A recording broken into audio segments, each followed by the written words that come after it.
I carabinieri del nucleo natanti di Venezia hanno arrestato 2 ventenni e un minorenne veneziani al termine delle indagini per una cruenta rapina commessa ai danni di un trentenne di Sant'Elena lo scorso ottobre. Cruenta perché per le modalità di esecuzione, oltre ad usare violenza nei confronti della vittima, che è un altro giovane veneziano, è stato utilizzato un taser per appunto impossessarsi di circa 500 euro. Uno dei 3 conosceva la vittima, parte di una famiglia veneziana benestante, perché in passato gli aveva procurato della droga.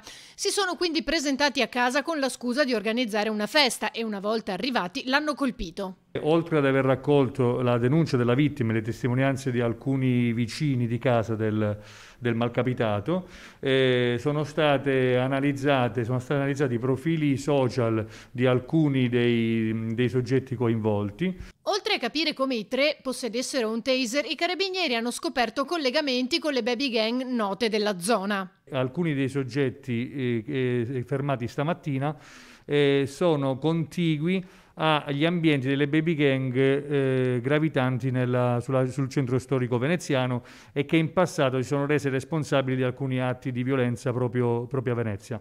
Durante l'attività è stata impiegata anche un'unità cinofila della polizia locale e la perquisizione a casa del minorenne ha portato al sequestro di una piccola dose di marijuana.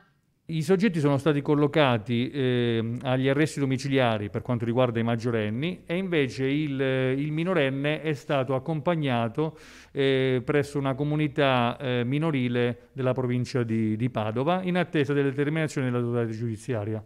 Uno dei ragazzi maggiorenni sarebbe un familiare di Ivano Gritti, il 47enne, ucciso a colpi di pistola nel 2018, per cui è stato condannato l'amico.